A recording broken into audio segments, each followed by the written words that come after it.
Je m'appelle Yasmina Amlaoui, je suis française d'origine algérienne, juriste en droit international, en droit de l'homme et sciences politiques, et je me suis réorientée sur le journalisme. Donc je suis indépendante et mon souci a toujours été de rester indépendante pour pouvoir traiter de causes qui me semblaient nécessaires de traiter en fonction des violations des droits de l'homme, des guerres, des situations de conflit, mais également pour beaucoup des droits des femmes que j'ai couverts notamment en Inde, au Kerala, en Iran.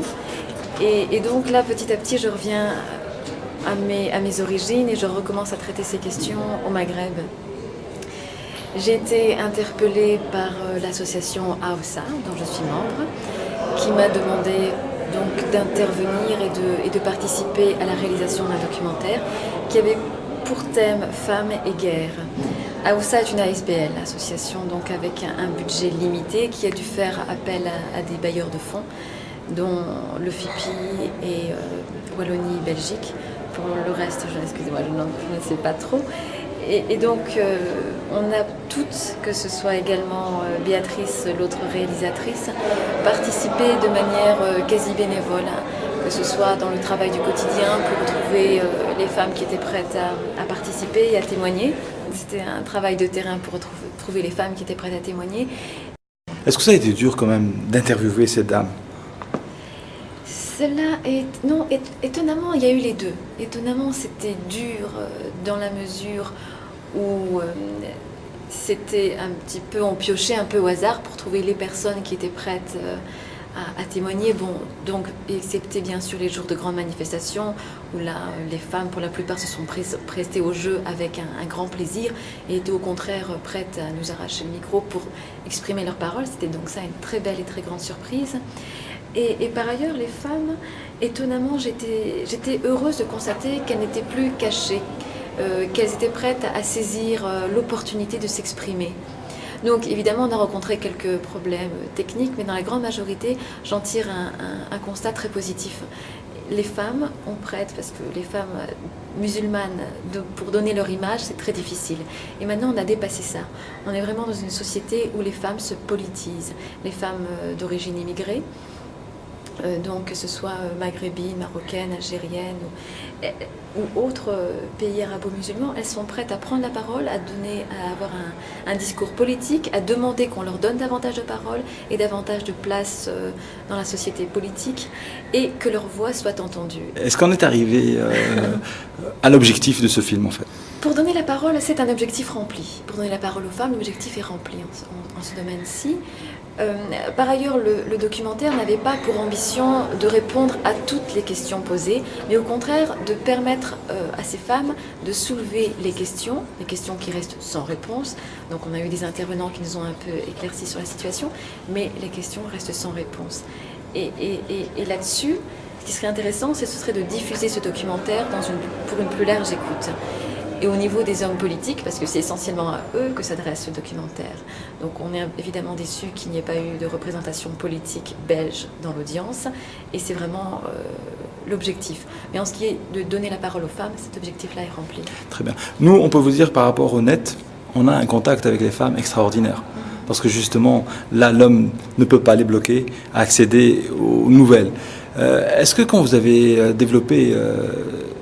je vais dire ce film, vous avez rentré en contact avec des femmes sur des sites sociaux, internet ou pas? Ou est-ce que vous avez uniquement attendu par rapport à l'association que les contacts soient réalisés? Non, l'association n'a pas fait de démarche pour trouver les femmes, l'association en elle-même. Donc c'est plutôt les deux réalisatrices, Béatrice et moi, qui nous avons dû nous emparer de ce dossier, des contacts. Et donc ça s'est fait pour beaucoup par le bouche à oreille. Telle personne rencontrée nous renvoyait à telle autre personne, et de fil en aiguille, on arrivait toujours à une femme qui était prête à s'exprimer. Je vois, vous avez un foulard.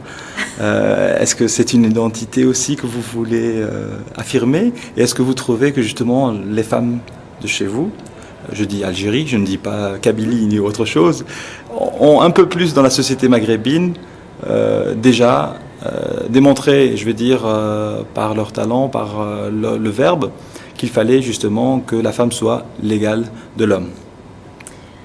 Alors concernant mon identité, finalement c'est une question sur mon identité. Je suis française d'origine immigrée, donc double identité qui n'a pas toujours été facile à exprimer et à porter. Maintenant je la porte avec fierté comme un double étendard, mais au-delà de ça, je me revendique comme étant multiculturelle. Donc c'est vrai qu'à travers mes voyages et le travail que je fais, je m'approprie à chaque fois un peu la culture de chaque pays, de chaque femme, de façon à exprimer ma solidarité et mon amour de toutes les solidarités vers une unicité plus globale. Donc c'est pour ça pour la première question. Pour la deuxième question qui était... En fait, c'est une question plus directe, hein. Comme je diffuse aussi pour l'Algérie, Ah oui. est-ce que vous trouvez que, en tant que femme algérienne aussi, par rapport aux positions qu'il faut prendre dans les sociétés européennes, les femmes algériennes ont déjà un pied d'avance, ou alors est-ce qu'elles doivent un peu s'améliorer? Mais en fait, la question est beaucoup plus tendancieuse. Elle ne peut pas y répondre aussi clairement. Les femmes algériennes ont été très fortes et ont pris beaucoup d'élan pour la guerre d'indépendance. Elles ont été oubliées au moment de constituer les pôles de pouvoir en Algérie. Et donc elles ont dû se battre tout au long de ces années pour se réapproprier cette position qu'elles avaient revendiquée dès la guerre d'indépendance.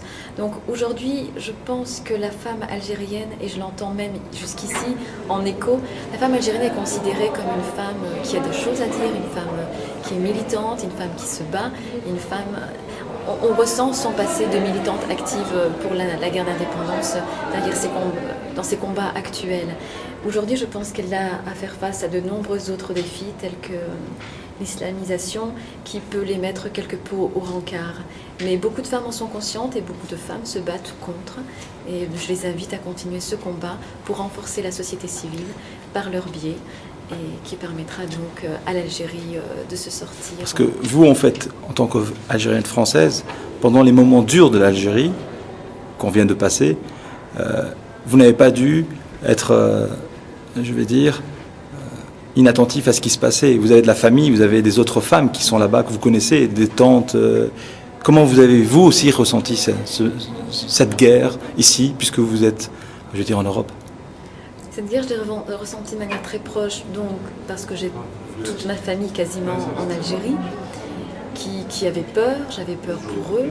Je suis rendue d'ailleurs en Algérie pendant cette période, cette décennie noire, où j'ai à nouveau senti l'horreur dans les regards, la peur des femmes. Et c'est d'ailleurs un visage de jeune femme que je porte toujours en moi, que j'ai croisé dans la rue, qui me regardait avec frayeur, justement dans le triangle de la mort, que j'ai rencontré dans le triangle de la mort. Je l'ai ressenti intimement parce que, évidemment, je m'identifie à ces femmes. Je suis algérienne et je ne l'oublie pas. Et quand je me bats ici pour le droit des femmes ou quand je vais en Iran pour ça, je continue à porter quelque part mon identité algérienne de femme qui se bat pour plus de justice et l'équité.